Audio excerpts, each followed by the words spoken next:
Hello hello hello guys, my name is Dharmendra Panjwani. और last class में हमने स्टार्ट किया था with the chapter which was financial statements of companies, जिसमें हमने टॉपिक लास्ट पढ़ा था profit and loss statement for the companies. ठीक है। और उसमें हमने रेवेन्यू फ्रॉम ऑपरेशंस पढ़ लिया था, जो हमारा फर्स्ट चीज आती है in profit and loss statement. ठीक है। नेक्स्ट आता है अदर इनकम। फटाफट से अदर इनकम पढ़ते हैं और बहुत जल्दी इस पूरे चैप्टर को रैप अप करते हैं। आ जाओ। सेकंड आता है हमारा बार अदर इनकम। ठीक है। देखते हैं अदर इनकम्स में क्या आता है। देखो, है तो बड़ा सिंपल। अदर इनकम यानी कि रेवेन्यू फ्रॉम ऑपरेशंस के अलावा जो भी सारी अदर इनकम्स हैं वो सारी किस में आ जाएंगी, इस पार्ट में आ जाएंगी। यानी कि other income is the revenue that is not earned from business activities. ठीक है। कौन कौन सी ऐसी इनकम्स हो सकती हैं, देखें। Interest income,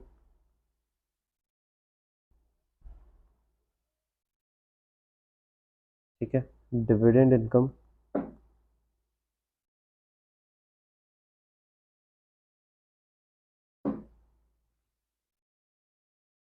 gain on sale of investment. ठीक है। या फिर इसके अलावा कोई और इनकम हो सकती है, जैसे rent received,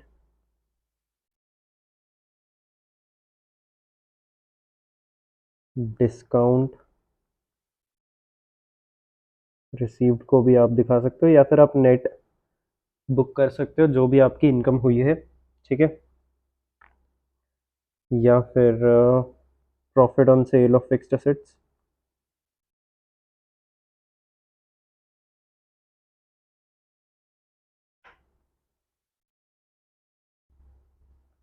cell of miscellaneous items. ठीक है। या फिर रिफंड ऑफ इनकम टैक्सेस। ठीक है। अब देखो, इंटरेस्ट इनकम आपकी कहाँ से आएगी। मान लो आपके बैंक में पैसे पड़े। ठीक है। कंपनी के बैंक अकाउंट में मान लो 1 करोड़ रुपीज पड़े हैं। अब वो 1 करोड़ रुपीज पे ऑब्वियसली बैंक क्या करेगा, थोड़ा इंटरेस्ट देगा, कंपनी को इंटरेस्ट देगा। ठीक है। और इंटरेस्ट देगा कैसे, वो बैंक अकाउंट बढ़ा देगा। बैंक अकाउंट बढ़ा देगा तो वो क्या हो गई, हमारी इंटरेस्ट इनकम हो गई। फिर नेक्स्ट आता है dividend income. Now what is dividend income.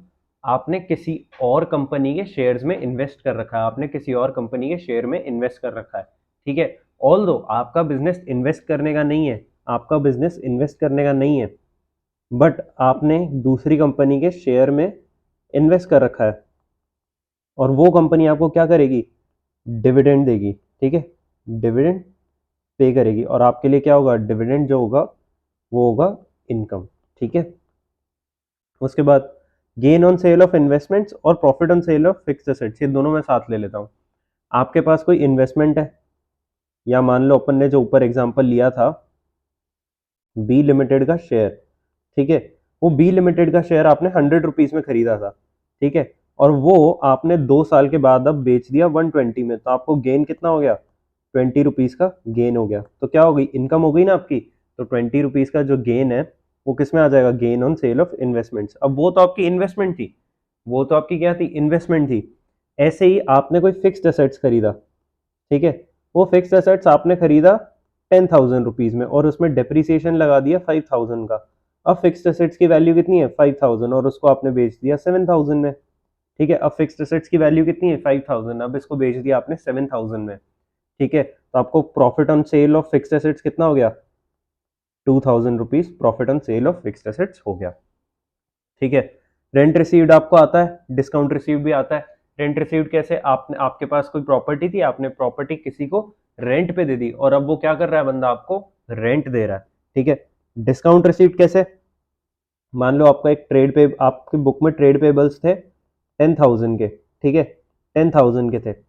जब उन्हें पे करने का टाइम आया तो उन्होंने बोला कि आप 1,000 रुपीज डिस्काउंट ले लो और हमें पे कर दो 9,000 रुपीज का, ठीक है, 9,000 रुपीज का। अब आप ट्रेड पेबल्स में कितना बैलेंस हटाओगे, 10,000 रुपीज का बैलेंस हटा दोगे, यानी डेबिट कर दोगे, ठीक है।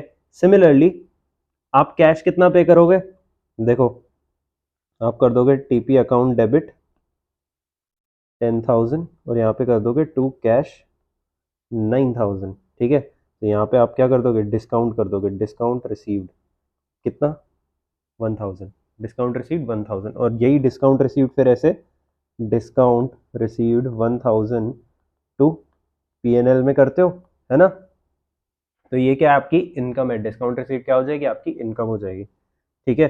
सेल ऑफ मिसलेनियस आइटम, मत मान लो न्यूज़पेपर आप मंगाते हो अपने एम्प्लॉयज़ के लिए ताकि एम्प्लॉयज़ आपके पढ़े, फ्री टाइम में न्यूज़पेपर को पढ़े, और वो क्या न्यूज़पेपर से क्या हो गया, रद्दी इकट्ठी हो गई। अब उस रद्दी को आप क्या करोगे, बेच रहे हो, आप रद्दी को क्या कर रहे हो, बेच रहे हो, तो उस रद्दी को बेचने पे जो पैसे आए उसे हम डालेंगे सेल ऑफ मिसलेनियस आइटम्स में, ठीक है। अब देखो इनकम टैक्सेस का रिफंड, देखो टैक्सेस हमें पे करने पड़ते हैं एडवांस में, टैक्सेस हमें पे करने पड़ते हैं एडवांस में, ठीक है। अब मान लो आपने एडवांस में 10,000 रुपीज का टैक्स पे कर दिया, ठीक है, और ईयर एंड पे टैक्स ऑन इनकम आपका बन रहा है 9,000 का, तो आपको कितना रिफंड मिल जाएगा, 1,000 का रिफंड मिल जाएगा। तो 1,000 का रिफंड कितना है, क्या ही है आपका इनकम हो गई, ठीक है, क्या हो गई, इनकम हो गई। क्यों, क्योंकि आपने टैक्स जो चार्ज किया है 10,000 का, वो आपने प्रॉफिट एंड लॉस में ही किया होगा चार्ज, ठीक है। तो अगर आपको 1,000 का रिफंड मिल रहा है तो वो आपका क्या हो जाएगा, इनकम की तरह आप ट्रीट करोगे। यहाँ पे हमारा अदर इनकम का सेगमेंट होता है कंप्लीट। आ जाओ नेक्स्ट सेगमेंट पे हम पढ़ते हैं, जो कि है cost of material consumed.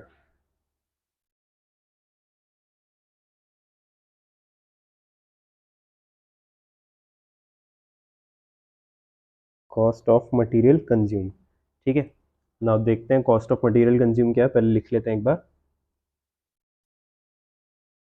It means cost of raw materials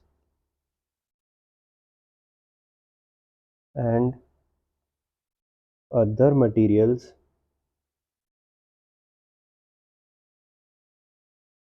consumed in manufacturing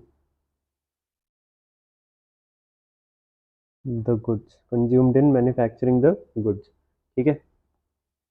कैसे कैलकुलेट होता है ये, cost of material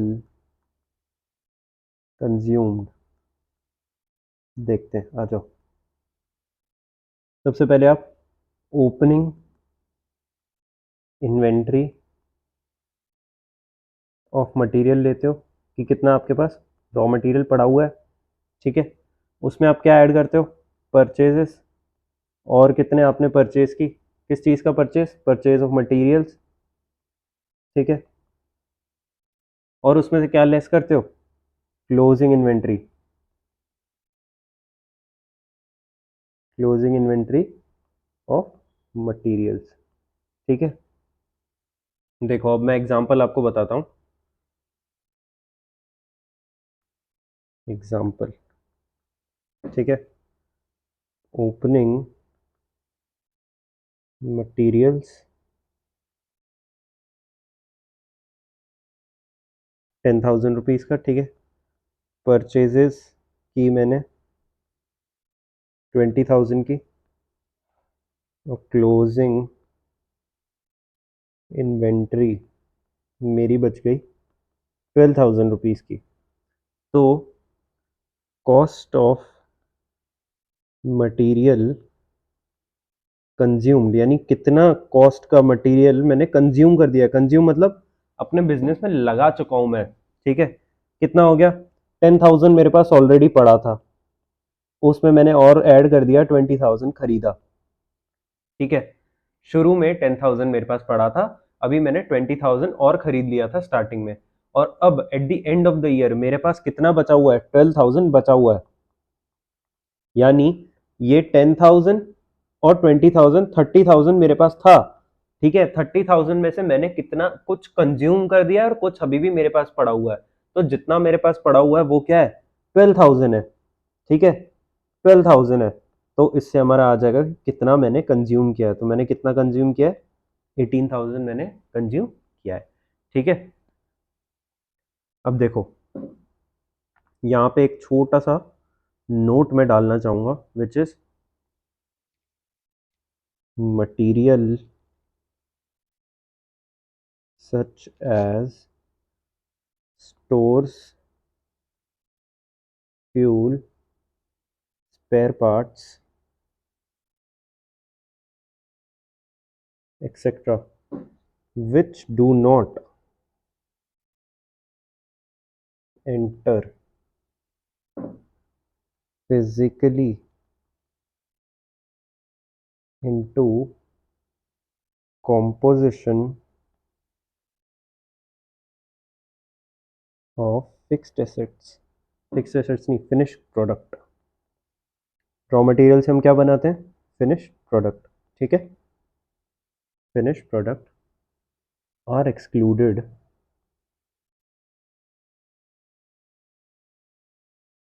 from raw materials, are excluded from raw materials, ठीक है। And hence are shown under other expenses, ठीक है। और shown under other expenses, इसको थोड़ा स्पेस बना के अपन लिख लेते हैं।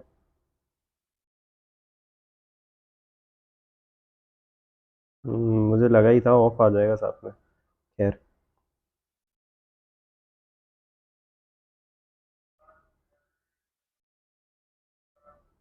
इसको अपनी जगह रखते हैं और थोड़ा इसको भी एक लाइन नीचे कर देते हैं, है ना, ठीक है।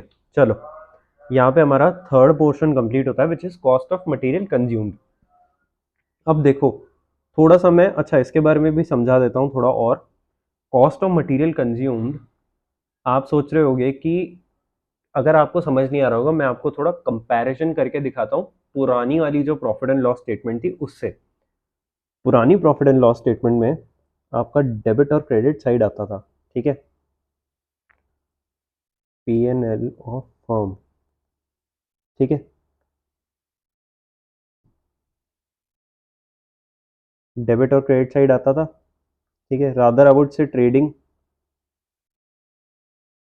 ट्रेडिंग बनाते थे ना अपन, ट्रेडिंग में ही तो आता था। यहाँ पे लिखते थे आप ओपनिंग रॉ मटेरियल, हाँ जी। तो आप यहाँ लिखते थे ओपनिंग रॉ मटेरियल्स, उसके बाद आप यहाँ लिखते थे परचेजेस, ठीक है, परचेजेस। और यहाँ पे आप लिखते थे क्लोजिंग रॉ मटेरियल या स्टॉक लिखते थे आप, ठीक है। तो आप खुद देखो, एक साइड पे है ओपनिंग रॉ मटेरियल और परचेजेस, एक साइड पे क्लोजिंग रॉ मटेरियल, ठीक है। एक साइड पे क्या है, ओपनिंग रॉ मटेरियल और परचेजेस, और एक साइड पे क्लोजिंग रॉ मटेरियल। और दोनों का क्या आता था, नेट आता था यहाँ पे, ठीक है। दोनों का नेट क्या आता था, यहाँ पे आता था। नेट मतलब यहाँ पे मान लो सेल्स है, ठीक है, यहाँ पे मान लो सेल्स है, और बस इतना ही, सेल्स मान लो।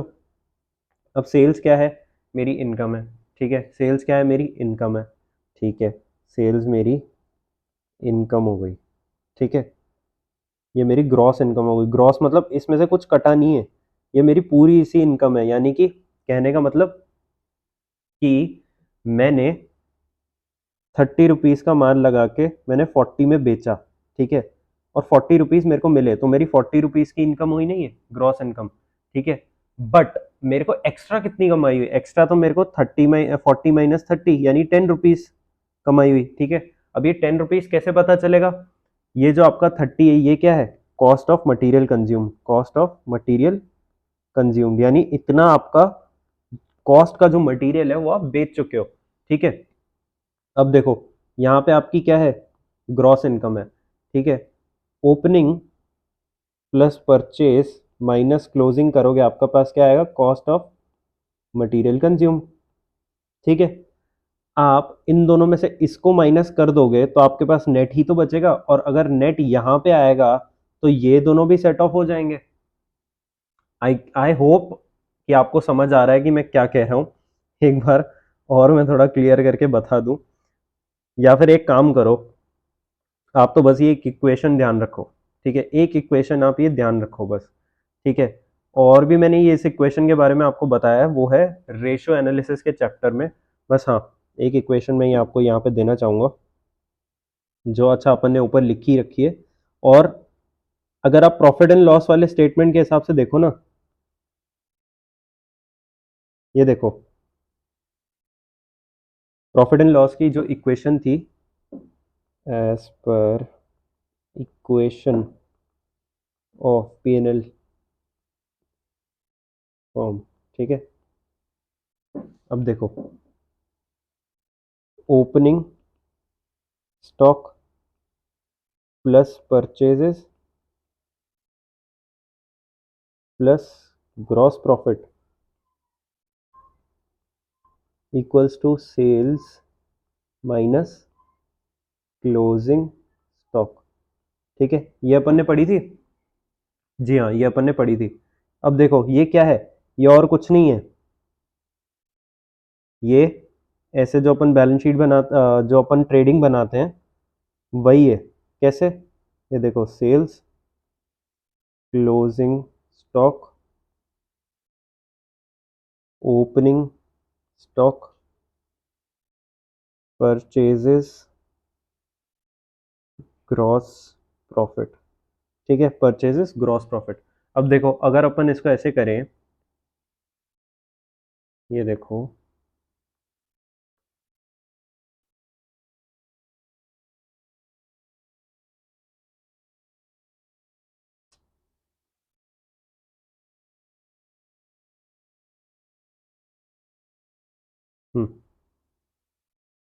साथ में ट्रेडिंग भी आ गया। ठीक है, अगर हम इसको ऐसे करें, ओपनिंग स्टॉक प्लस परचेजेस, ठीक है, और मैं यहाँ ले आऊँ क्लोजिंग स्टॉक, यहाँ पे ये माइनस है, ठीक है, सॉरी, ये यहाँ पे प्लस आएगा, यहाँ पे ये प्लस है तो यहाँ ये माइनस हो जाएगा, और ये इधर हो जाएगा sales minus gross profit, sales minus gross profit. अब देखो, ये हो गया सेल्स माइनस ग्रॉस प्रॉफिट, है ना। अब क्या मैं ये कह सकता हूँ कि अपन ने ऊपर पढ़ा था ओपनिंग स्टॉक प्लस प्रॉफिट और plus purchases minus closing stock क्या होता है, कॉस्ट ऑफ मटेरियल कंज्यूम्ड।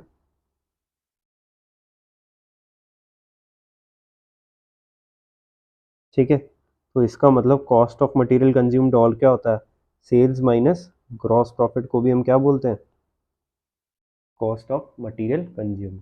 ठीक है, आई मेरी बात समझ में, आई थिंक सो। यहाँ पे आपका कॉस्ट ऑफ मटेरियल कंज्यूम्ड बहुत अच्छी तरीके से होता है कंप्लीट। ठीक है, अगला हम हमारे नेक्स्ट पार्ट में पढ़ेंगे।